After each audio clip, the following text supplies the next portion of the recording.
Olá, aterrorizados! Aqui é Angel Black trazendo mais histórias de terror para vocês. Antes de prosseguirmos, quero falar com você aí que ainda não é inscrito. Se inscreva no canal, deixe o seu like, compartilhe esse vídeo com mais pessoas e ativem as notificações do canal tocando o sininho. Aí, sempre que eu postar algo novo aqui na plataforma, rapidinho você vai ser notificado. Se você não gostar, não tem problemas. Compartilhe com os seus inimigos e se vingue deles. E bora para o que interessa? Histórias sobrenaturais. A lenda baseada numa história real. Itaiúva, 1927, interior de São Paulo. Um rapaz por nome Agostinho, um soldado e de família rica, conhece Maria, que, por sua vez, era mais humilde. Eles se apaixonaram. Agostinho logo faz questão de apresentar Maria para toda a sua família. Ela, por sua vez, evitava esse assunto, mas Agostinho acreditava que a moça só queria evitar conflitos, com medo de seus pais irem contra o relacionamento. A verdade que Agostinho não sabia era que Maria não tinha família e que ela fazia programas com senhores de cafés e homens ricos da região para poder se manter. Após um tempo, ele pede a moça em casamento e Maria, mesmo aceitando, fica preocupada com o que ela diria para Agostinho, pois naquela época era comum que a família da noiva pagasse o casamento. Depois de muito pensar, Maria decide fazer um último programa com um homem muito rico para poder pagar o seu dote e depois ela inventaria que seus pais tiveram que sair da cidade. Certa noite, Agostinho resolve ir de surpresa na casa da moça a fim de conhecer os seus futuros sogros. Mas não havia ninguém na casa. Havia apenas uma carta em cima da mesa, onde Maria combinava o programa com o tal cliente em uma outra cidade. Agostinho resolve esperar a volta de sua noiva. Quando Maria chega em casa, ela mal tem tempo de explicar a sua situação e é recebida por Agostinho com 15 facadas. Depois, ele volta para casa, vai até o seu quarto e tira sua própria vida. Tudo isso aconteceu enquanto sua família estava almoçando. A família do Agostinho fez questão dele ter o túmulo mais ornamentado da cidade e com a maior cruz do cemitério. Maria, no entanto, que não tinha família, teve o seu velório custeado pelo seu último cliente, que deixou uma frase em sua homenagem na lápide. Ele também mandou construir uma capelinha em frente à estrada do sítio onde ela morava. A cruz que tinha no túmulo de Agostinho partiu ao meio depois de 15 dias. A família trocou a cruz 3 vezes. E nas 3 vezes, depois de 15 dias, a cruz se partia ao meio. E não é só isso. Dizem que a família do Agostinho caiu numa profunda desgraça depois da morte dele. E eles até tentaram vender a casa onde as coisas aconteceram, mas ninguém ficava lá por mais de 15 dias. Pois todo mundo que tentou comprar aquela casa ouvia murmúrios e alguém pedindo desculpas. Quanto a Maria, parece que a capelinha ainda existe E dizem que se você for lá nas noites de lua cheia, você pode ver o espírito da Maria vestida de noiva e pedindo desculpas a Agostinho. E dizem que ela não o traiu da forma que ele acha que ela traiu. Outras pessoas também dizem que se você for na capelinha e rezar por ela pedindo uma intervenção, ela também atenderá seus pedidos. Não sei vocês, mas eu achei essa história bem arrepiante. A fonte foi Casos de Assombração 2, foi postado por Adriana de Paula no grupo Mundo Sombrio. Título da história: Maria e os homens de sua vida. História triste, né, aterrorizados? Vocês já conheciam essa lenda? Deixem aí suas opiniões nos comentários e vamos para mais uma história. Próxima história: A Fera do Povo. Esse maldito animal tem que ser morto. Ele come cães e gatos e, quando é noite, ele entra em casa e rouba os bebês do berço. E se você estiver andando nas margens dos rios, ele se atira em cima de você e nunca mais você será visto. Deve ter acontecido assim com a minha sobrinha. Apolônio tirou um lenço do bolso de trás e secou as lágrimas e o suor. Estava uma noite quente. Estávamos lá, dispostos a acabar com a besta. Quando eu era criança, também me atacou, e desde então me deixou essa espécie de rabo crescendo. Eu ia ver a água no rio. Foi naquela época da seca do milho. Não consegui ver porque desmaiei, mas acordei assim, com essa cauda, que até hoje escondo dentro das calças. Apolônio foi atacado pelo animal quando criança também, mas sobreviveu. Mas sua sobrinha não, era a mais pequena da família e a mais amada por ele, por quem chorava desgostoso e desejava vingança. Papai e mamãe chegaram a pensar que eu estava possuído. Depois veio o padre e toda a cidade para me realizar um exorcismo. Segundo eles, eu estava possuído, que diz porque eu não comia, eu não falava muito, era calado. Nem sequer eu conseguia dormir à noite. Eu sabia que tinha sido o ataque daquele animal. Desde então tudo mudou. Depois desse evento, os desaparecimentos começaram. Animais, crianças e até bebês já não estavam mais seguros, nem mesmo durante o dia.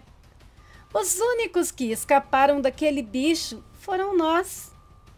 Apolônio ficou em silêncio, as lágrimas escaparam-lhe aos olhos. Estava triste e furioso.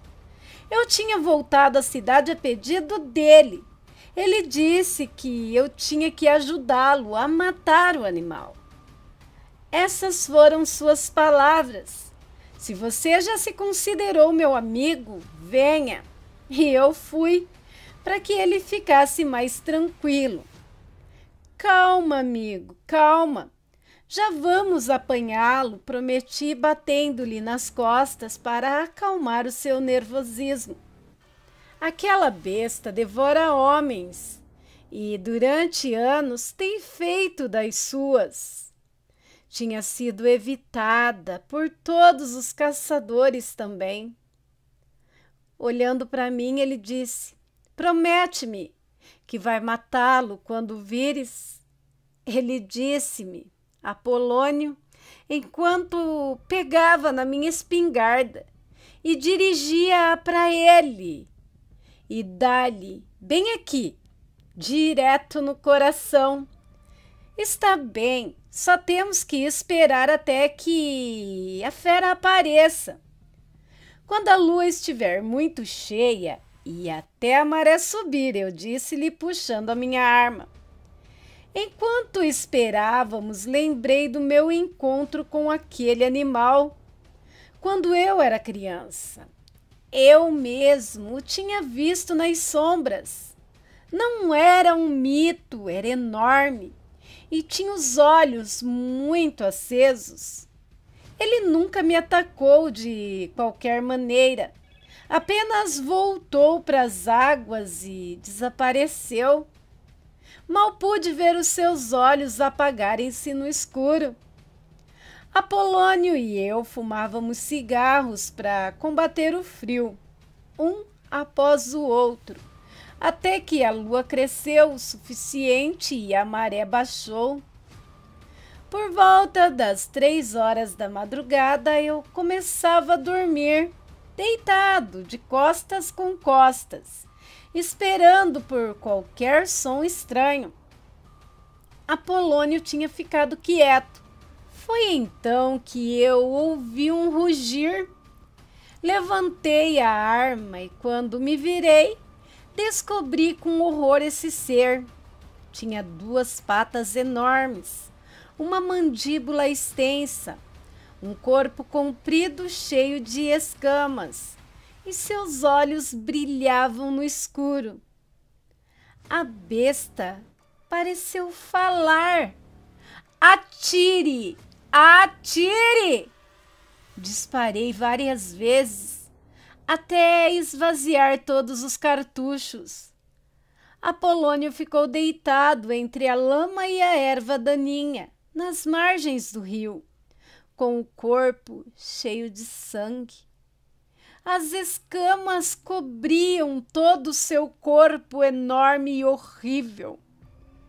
Peguei no meu amigo e o enterrei. Nunca contei ao povo como a besta morreu, nem onde a enterrei.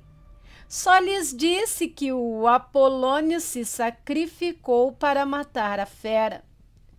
O povo estava livre daquela besta e eu perdi o meu amigo mais leal.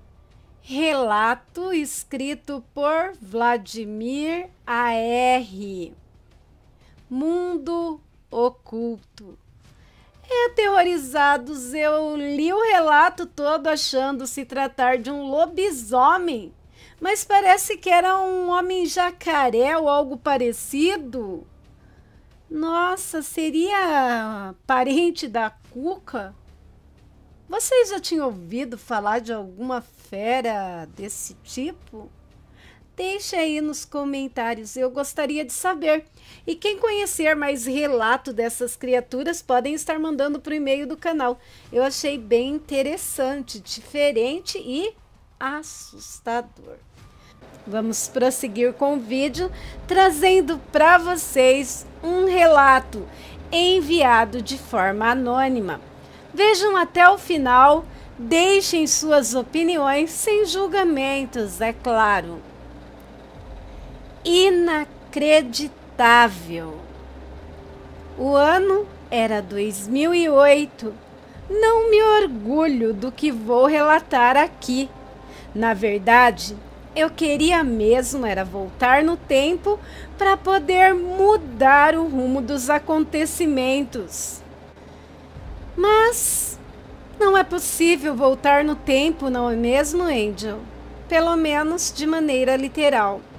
Mas, para melhor entendimento seu e dos aterrorizados, vou voltar aqui na data do meu nascimento para que vocês compreendam a minha história.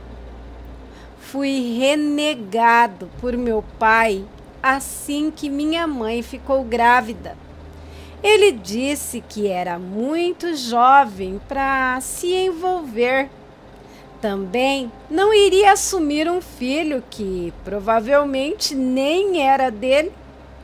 Depois disso, ele desapareceu no mundo. Meteu o pé, Angel.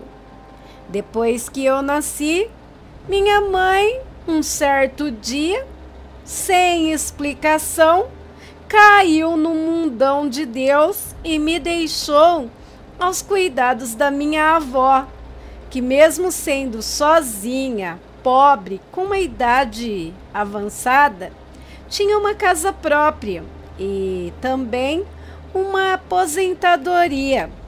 Detalhe, quase ninguém sabia que ela tinha uma filha, pois a filha não falava dela.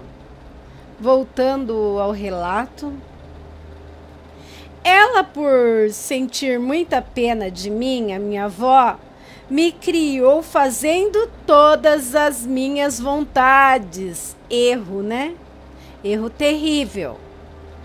Mas mesmo sem poder, ela fazia as minhas vontades e também nunca me colocou limites. Aos meus 16 anos, eu já me achava o dono da minha própria vida, dono do meu próprio nariz. Já bebia, já fumava, posava na gandaia. Não respeitava nada e nem ninguém. Em uma dessas noites na gandaia, já cheguei em casa com o raiar do dia e encontrei a minha querida avó caída no chão da cozinha. Ela convulsionou e acabou vomitando e morreu engasgada com o próprio vômito. E eu, Angel, eu não estava lá para ajudá-la. Não estava presente para socorrer a única pessoa que cuidou de mim. A única pessoa que não me abandonou. A única pessoa que me amou incondicionalmente. Ali, a culpa me consumiu. Comecei a afundar cada vez mais nos vícios. Além do cigarro e da bebida, me afundei em drogas. Drogas pesadas, Angel. E assim, contraindo dívidas e dívidas e dívidas, fui consumindo com todos os móveis, eletrodomésticos, eletrônicos e, por fim, a casa. A casa da minha finada avó. A casa que ela levou uma vida para construir. Não demorou muito. O dinheiro da venda da casa acabou e eu não tinha mais nem para bancar os meus vícios, nem comida e muito menos o aluguel. Comecei a vender as mesmas porcarias que eu consumia e cada vez mais eu me envolvia com umas companhias e ia me afundando nos caminhos tortuosos. Ou seja, eu estava de lama até o pescoço. Mas sempre dá para afundar mais um pouco, não é? Até que chegou a fatídica noite de 2008. Eu, já com 26 anos. Naquela noite, eu e mais 3 amigos da pior qualidade, os quais, para mim, era minha família, as melhores pessoas do mundo. Meu Deus, como me arrependo, meu Deus. Eles me disseram que nós ganharíamos um bom dinheiro. Disseram que já faziam isso há muito tempo. Era só pegar, a lista telefônica e ligar para alguém ali, aleatoriamente, só escolher. Nesta época ainda existia lista telefônica. Parece, algo de outro mundo. Já estavam acabando, mas ainda tinha. Escolher ali alguém, aleatoriamente, causar um máximo de terror psicológico, dizendo que está com um filho da pessoa em seu poder E a pessoa, para preservar a vida do seu ente querido, faria qualquer coisa no momento de desespero e levaria uma boa quantia de dinheiro até um local determinado. Bem, ele foi ligando. Depois de várias ligações, uma mulher atendeu. Foi aí então que o meu amigo foi fazendo as exigências de costume, com todo tipo de ameaças, terror psicológico. A mulher chorava sem parar, e implorava para que não fizessem nada com o filho dela. E entre choro, gritos de angústia, de repente o telefone ficou mudo. Assim que o telefone ficou mudo, ele começou a gritar, o meu então amigo: Dona, a senhora está aí? Ô, Doninha, a senhora está aí? Olha aqui, se você não responder, se despeça do seu filho, pois, olha, vou lhe enviar apenas os pedaços dele. Dona, não brinca comigo. Você está pedindo. Você vai recebê-lo em partes. Logo uma voz respondeu. Não era mais a mulher assustada e parecia ser um homem quem atendeu o telefone. Ele disse que ele prosseguiria com as negociações. Disse que era sobrinho da tal mulher e também pedia, pelo amor de todos os santos, pela vida do primo. Dizia que faria qualquer coisa e não envolveria a polícia. Então, meu amigo falou ameaçadoramente para que o rapaz estivesse em um lugar X na nossa cidade, com um valor X, em um saco de lixo, que fosse sozinho, deixasse o valor e fosse embora, e que ele tinha no máximo 3 horas para estar lá, deixar o dinheiro e ir-se embora. E só depois de contarmos o dinheiro e estarmos em segurança, soltaríamos o filho da mulher. Depois de falar essas palavras, meu então amigo desligou o telefone, riscou o número na lista. Como eu disse, sim, existia lista. Então, e para não perder, né, para saber que ali já tinha sido aplicado o golpe. Enquanto ele fazia isso, ele e os outros dois riam, mas riam, felizes pelo golpe ter dado certo. Riam do desespero da pobre mulher do outro lado do telefone e se preparavam para depenar um pato. Sim, essa era a expressão deles quando conseguiam aplicar um golpe com sucesso. E saímos para nos esconder estrategicamente no local da entrega e esperar o dinheiro vir até nós. Enquanto aguardávamos, usávamos drogas ilícitas também. Só que diferente dos 3 que estavam eufóricos, eu sentia um aperto no peito. Sentia que algo ali não estava certo, tipo que algo realmente horrível estava prestes a acontecer. Foi quando avistamos vindo um jovem de uns 17, 18 anos. Ele se aproximava do lugar combinado com um saco de lixo recheado.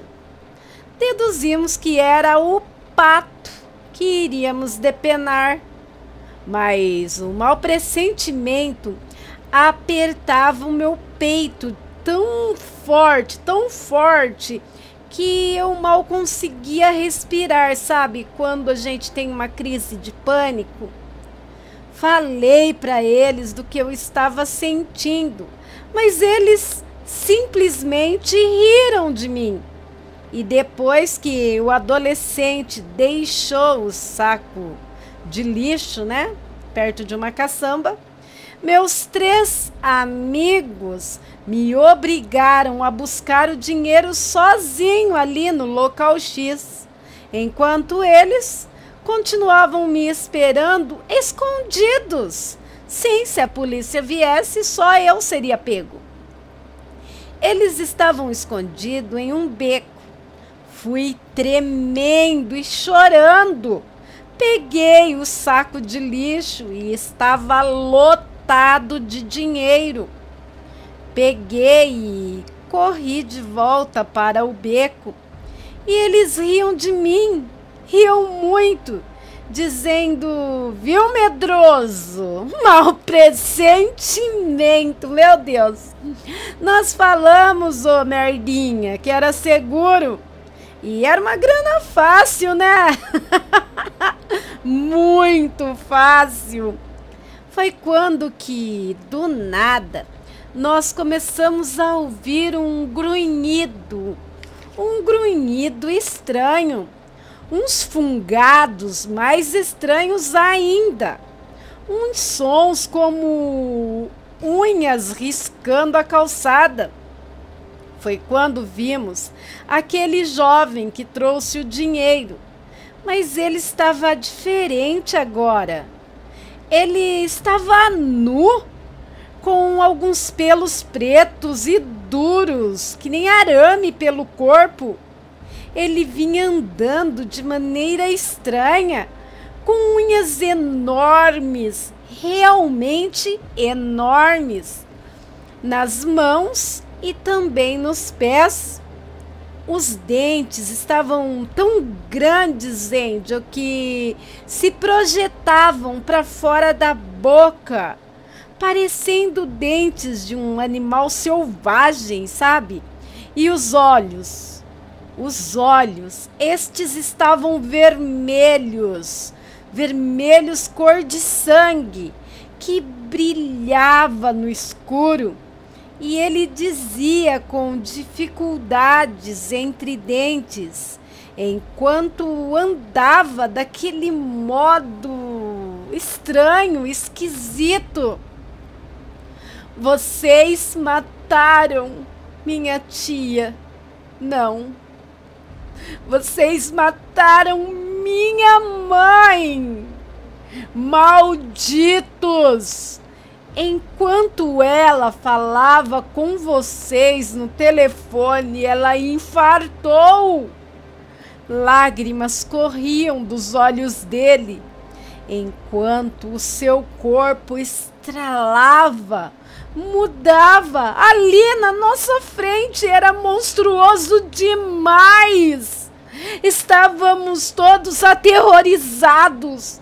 A rua estava deserta, não tinha quem nos ajudasse, não havia para onde correr, não escaparíamos. Eu não conseguia me mexer, mas aquilo que já não lembrava mais em nada o menino, aquilo que naquele momento era uma besta fera dos infernos, de mais de 2 metros, que babava, uma mistura de baba grudenta com sangue, e chorava. As lágrimas misturavam com a baba, e ele vinha lentamente em nossa direção. O rapaz que telefonou, o nosso, digamos, líder, era o único que andava armado. Ele sacou o revólver dele, 38, e descarregou no bicho. Eu juro, ele descarregou no bicho. Mas, Angel, aqueles tiros não fizeram nada. Só deixaram a criatura, a fera, ainda mais irritada. Ela não veio mais devagar. Ela veio com tudo para cima dele, rasgando-lhe a barriga com as garras. Foi puxando as tripas devagar para fora e os órgãos também, tudo para fora do corpo. Os outros dois correram feito loucos, mas foi inútil. Foram pegos muito rápido. Não deu nem nega. Não tiveram tempo para nada. Tiveram suas cabeças arrancadas, decepadas do corpo muito rápido, como um piscar de olhos. Era sangue esguichando dos corpos sem cabeças que caíram tombados, um para cada lado. Pareciam dois chafariz, enquanto aquele demônio do mais profundo quinto dos infernos vinha em minha direção, carregando as cabeças decepadas, uma em cada mão. Ele olhava para mim com um ódio faiscando no olho entre suas lágrimas. Ódio, o mais puro ódio no olhar. E ele estava literalmente, Angel, com sangue nos olhos. Ele me jogou uma cabeça com muita força no meu peito e depois tacou a outra cabeça no meu peito. Eu comecei a gritar histericamente. O medo e o pavor tomou conta de mim. Se eu já estava paralisado, fiquei catatônico, pois estava com a cabeça dos meus então colegas ao meu lado e o sangue deles no meu corpo, e ainda mais a fera se aproximando de mim. Eu já tinha feito minhas necessidades fisiológicas na roupa. Eu tremia mais que vara verde. O bicho passou as garras no meu peito, rasgando a minha camisa, e junto arrancou tiras de couro do meu peito. Fechei os meus olhos bem apertados, já esperando a minha morte nas garras e nos dentes da fera sanguinária. Mas de repente aquilo começou a me cheirar e a fungar em cima de mim. Aquela baba gosmenta caindo no meu rosto e também no meu peito sangrando. Eu já estava entregando a minha alma para Deus. Foi quando aquilo rasgou meu braço profundamente com suas garras e voltou à forma humana. E aquele jovem rapaz chorava copiosamente, parecia confuso, olhava para mim e dizia, ainda com ódio, você cheira igual a ela, seu sangue, seus olhos, você é o filho. Você é o filho que ela teve que abandonar para que você não fosse morto.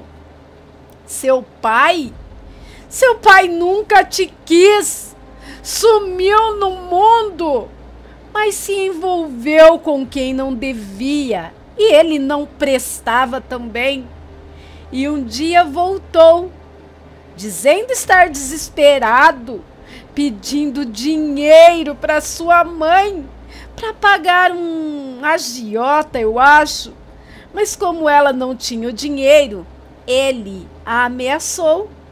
Disse que te venderia, seu lixo. Te venderia para o mercado negro de órgãos. Aí ela lembrou-se que ele não conhecia a mãe dela. Não sabia aonde ela morava. Ela sempre escondeu isso. E ela usou isso a favor para proteger a vida sua, seu imundo. O que ela fez?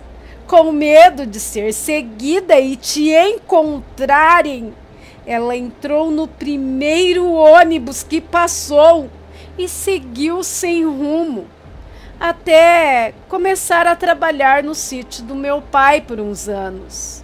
E anos atrás, meu pai faleceu. Foi assassinado de um jeito que você não merece saber.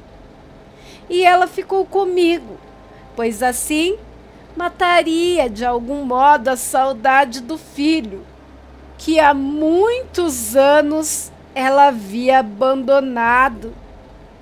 Eu a chamava de tia, sabia, maldito?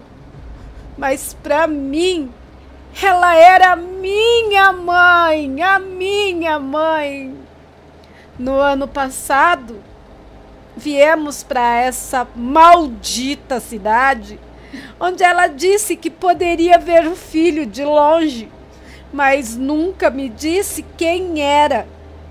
Para sua própria segurança, seu imundo, seu inútil. E quando vocês, malditos, falaram que o filho dela estava sequestrado, ela achou que era o seu pai que tinha reaparecido e te descoberto de algum modo. Ela não suportou, se culpou, não suportou o baque de te pôr em perigo e infartou ali. Morreu segurando o telefone com uma mão e com a outra no peito. Não vou te exterminar. Não, ainda não, seu porco. Vou deixar você vivo, com a culpa de ter acabado, destruído, eliminado a mulher que sacrificou tudo para te proteger. Mas um dia eu posso mudar de ideia. Agradeça a ela e faça valer a pena. Use a segunda chance que estou te dando. E essa segunda chance você deve a ela. E sempre que você for fazer uma merda, olhe para as marcas, as cicatrizes que lhe deixei com as minhas garras. Pois o dia que você sair da linha com essas mesmas garras, estarei bem perto para você, para fazer você pagar. E vontade não me falta, pois eu te odeio. Mas eu amava demais a sua mãe, como se fosse minha mãe. Eu já te disse, não disse, maldito? Minha mãe. Depois disso, aquele jovem voltou à forma de fera e sumiu correndo na escuridão do beco. Como eu queria voltar no tempo e fazer tudo diferente. Minha mãe estaria viva. Minha avó talvez teria vivido um tempo mais e eu não viveria esse pesadelo de saber que tenho uma fera que me persegue, que conhece todos os meus passos e um dia pode mudar de ideia sobre ter me deixado viver. Angel, não me orgulho do que cheguei a fazer. Ninguém deve escolher o caminho errado. Eu escolhi e quando dei por mim naquela fatídica noite, eu sentia que algo iria dar ruim. Eu sentia que que eu não era aquela pessoa. Talvez aquele jovem licantropo tenha sentido também que eu não era como os outros. Mas nunca, nunca, nunca vou me livrar da culpa de não ter acudido a minha vozinha e ter causado a morte da minha mãe, que eu sempre achei que tinha me abandonado, mas o que ela fez foi para me proteger. E esse é o meu relato. Demorou, mas criei coragem de enviar. Me mantenha no anonimato e deixo para você os direitos autorais de conto. Beijo, Angel. Beijo, aterrorizados. Não peço a ninguém para me perdoar, mas também peço que não me julguem. Eu estava perdido na época. Não que isso justifique os caminhos errados que eu tomei. Tenho outros relatos que não são meus. Prometo enviá-los em breve. Tchau. Aterrorizados, quando eu li esse relato aqui, eu comecei a pensar, né? Uma ação pode mudar uma vida toda. É muito inesperadas as voltas que a vida dá, não é verdade? Bem, não estou aqui para julgar, não estou aqui para condenar, mas eu fiquei com dó do licantropo da história, que também sofreu muito. Chegou na casa, a única pessoa que tinha na vida, alguém que cuidava dele, estava infartando ali por causa desses golpes de telefone. E esses golpes são muito reais, não é? Então, gente, deixem aí suas opiniões nos comentários. E se vocês tiverem um relato parecido, conhecerem algum relato parecido, enviem para o e-mail do canal que está na descrição do vídeo, belezinha? E você aí que ainda não é inscrito no canal, se inscreve aí, tá? Vai ser muito bom ter você aqui conosco. Peço a todos que não saiam do vídeo sem deixar o like, compartilhar o vídeo com mais pessoas. E também não deixem de ativar as notificações do canal. Isso ajuda e muito o canal a crescer e faz o YouTube entender que o conteúdo do canal é interessante e que tem pessoas que gostam. Como eu já disse, se você tiver um conto, um relato, uma história, você pode estar enviando para o e-mail do canal e eu ficarei muito honrada em compartilhar com todos que por aqui passarem. Amores, eu estou no Spotify. Quem quiser prestigiar, corre lá. Tem os outros canais da Angel e você também pode me seguir nas outras redes sociais. Quero agradecer agora a todos os canais parceiros, grupos, páginas e vlogs que me ajudam tanto na criação quanto na divulgação do meu trabalho. Mas principalmente quero agradecer a todos vocês aterrorizados. Muito obrigado por fazerem parte da minha vida e da história do canal Angel Black Contos de Terror. Bem, meus amigos, por hoje é só. Fiquem com Deus, um abraço apertado, um beijo e um cheiro nos seus corações. E até um próximo vídeo. Fui!